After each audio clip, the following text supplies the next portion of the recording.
तो स्टार्ट करते हैं एक और नया डिफरेंस जो कि हमारा हायर परचेज और लीजिंग के ऊपर होने वाला है। ठीक है कि लीज क्या होता है और हायर परचेज क्या होता है। क्लियर हो गया। तो एक प्यारा सा डिफरेंस है, फटाफट से खत्म कर लेते हैं। इसमें लिखा सबसे पहले मीनिंग की बात करते हैं। बेटा किसकी बात करते हैं? मीनिंग की बात करते हैं। तो it is a deal in which one party can use the asset of other party, यानी हायर परचेज एक ऐसी डील होती है जिसमें एक पार्टी यूज कर सकती है एसेट्स को, ठीक है, जो दूसरी पार्टी की है। कैसे?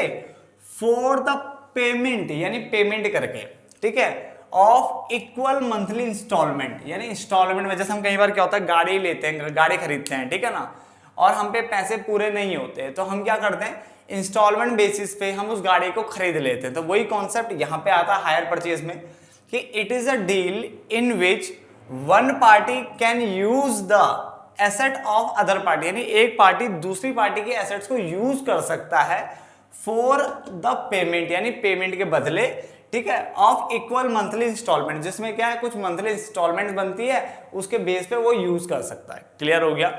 जबकि अगर हम बात करें लीजिंग की, तो अ lease agreement is a contract, ये कॉन्ट्रैक्ट होता है बिटवीन टू पार्टीज, यानी दो पार्टीज के बीच में एक ऐसा कॉन्ट्रैक्ट जिसमें पहली पार्टी होती है लेसर और दूसरी होती है Lesi.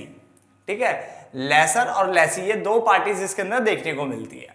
The lessor is the legal owner of asset, यानी लेसर जो होता है वो लीगल ऑनर होता है एसेट का, ठीक है, और जो लेसी है वो ऑब्टेन करता है द राइट टू यूज, और लेसी क्या करता है, ऑब्टेन करता है right to use the assets in return for rental payments. देखो इसमें वो क्या है, इसने बोला लीज एग्रीमेंट एक तरह का एक ऐसा कॉन्ट्रैक्ट है जो कि दो पार्टीज के बीच में होगा। जो पार्टीज को ना लेसर और लेसी, लेसर जो कि एसेट्स दे रहा है, लेसी जो ले रहा है। क्लियर हो गया।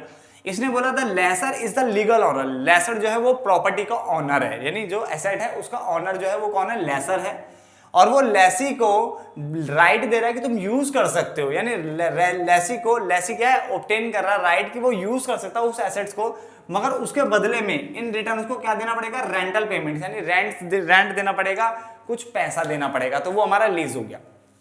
देखो ध्यान से मैं रिपीट कर रहा हूं ताकि डेफिनेशन आपको समझ में आए कि डेफिनेशन है क्या। हायर परचेज की अगर हम बात करें तो एक ऐसी डील होती है जिसमें एक पार्टी यूज कर सकती है एसेट्स किसकी, दूसरी पार्टी की, for the payment of equal monthly instalment के बेसिस पर यूज कर सकता है। बट लीज एक ऐसा एग्रीमेंट है, एक टाइप का कॉन्ट्रैक्ट है, या lease agreement is a contract between two parties, दो पार्टीज के बीच में होता है, लेसर और लेसी के बीच में, जिसमें लेसर जो है वो लीगल ऑनर होता है प्रॉपर्टी का, एसेट का, और जो लेसी है वो ऑब्टेन करता है राइट टू यूज, कि मैं वो यूज कर सकता है प्रॉपर्टी को, बट कैसे यूज करेगा, उसके बदले में पहले कुछ क्या देगा, रेंटल पेमेंट्स देता रहेगा, तब जाके यूज कर पाएगा। क्लियर हो गया। आगे ड्यूरेशन की बात करें, टाइम पीरियड की बात करें, तो ये डन फॉर शॉर्टर ड्यूरेशन, यानी जो हायर परचेज होता है वो छोटे टाइम के लिए होता है, यानी शॉर्ट टर्म होता है। बेटा क्या होता है, शॉर्ट टर्म होता है। जबकि ये डन फॉर लॉन्गर ड्यूरेशन, किसके लिए, बड़े टाइम के लिए होता है, तो लॉन्ग टर्म के लिए होता है, लॉन्गर ड्यूरेशन के लिए होता है। क्लियर हो गया।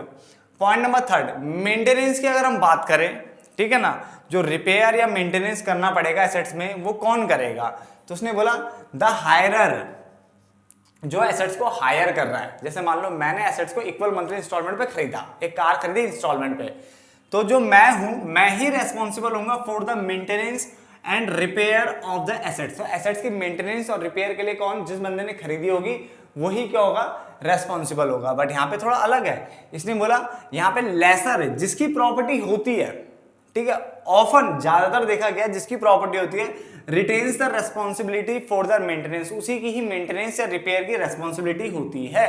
ठीक है ना। मगर मतलब ये भी तुम बोल सकते हो यहाँ पे कि डिपेंड करता है upon the type of lease. अगर लीज के एग्रीमेंट में तुमने लिखा है कि लेसी जो यूज कर रहा है एसेट्स को वो प्रॉपर्टी का मेंटेनेंस है और क्या नाम है रिपेयर को देखेगा, तो फिर वही देखेगा।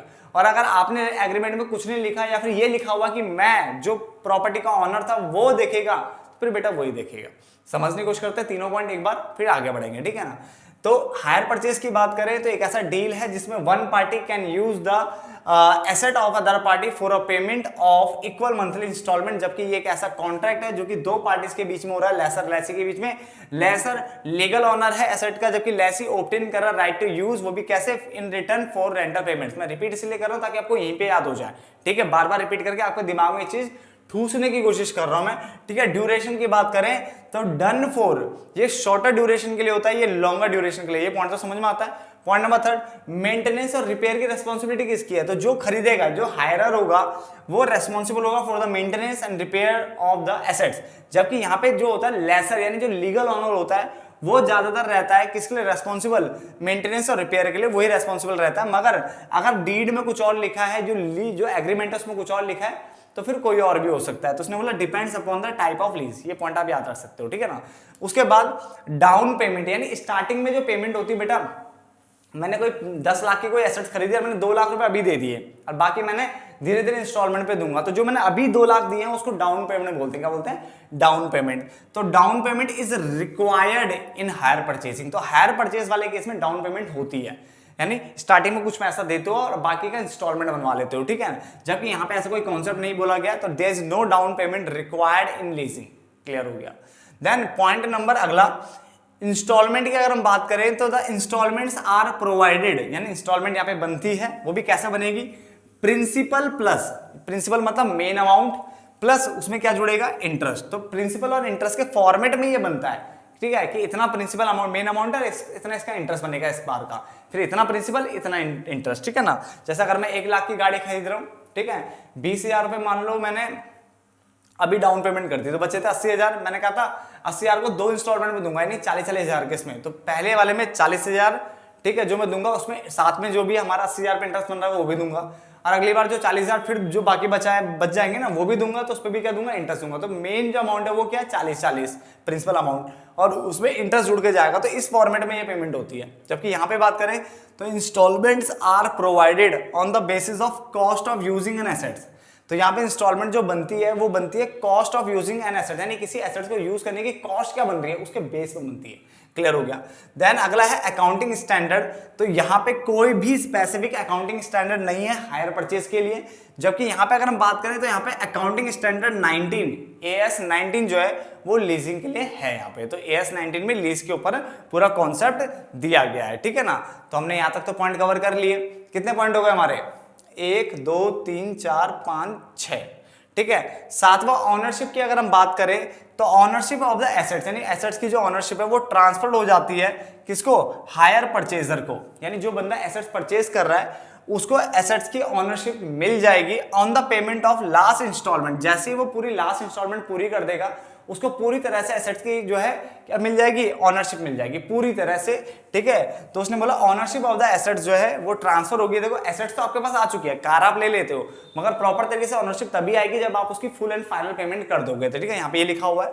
जबकि यहाँ पे ट्रांसफर ऑफ ऑनरशिप ये डिपेंड करता है टाइप ऑफ लीज, लीज के ऊपर डिपेंड करता है। तो जैसे लीज में लिखा होगा, लीज जो एग्रीमेंट होता है उसमें जो लिखा होगा उसके अकॉर्डिंग यहाँ पे जो है, ठीक है, ट्रांसफर ऑफ ऑनरशिप की जाती है, क्लियर हो गया।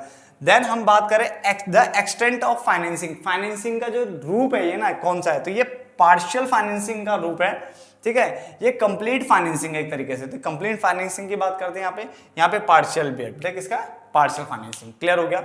तो ये एक छोटा सा डिफरेंस था हायर परचेज और लीजिंग के ऊपर, मैंने जानबूझ के बनाया है ये, ठीक है, क्योंकि बहुत बच्चे इसमें थोड़ा सा क्या है गोल गोल हो जाते हैं। तो मैंने तकरीबन 8 या जो भी पॉइंट दे रखे मैंने आपको दे दिए, ताकि इतना सफिशिएंट दे दिया कि अगर पेपर में क्वेश्चन आता है तो आप इजीली अटेंड कर सकते हो। अगर हायर परचेज के ऊपर नोट देगा तो हायर परचेज लिख सकते हो, अगर वो लीज के ऊपर पूछेगा तो लीज लिख सकते हो, ठीक है। डिफरेंस पूछेगा, डिफरेंस तो है ही है, क्लियर हो गया। तो फिर मिलते हैं एक नई वीडियो में, तब तक के लिए धन्यवाद दोस्तों।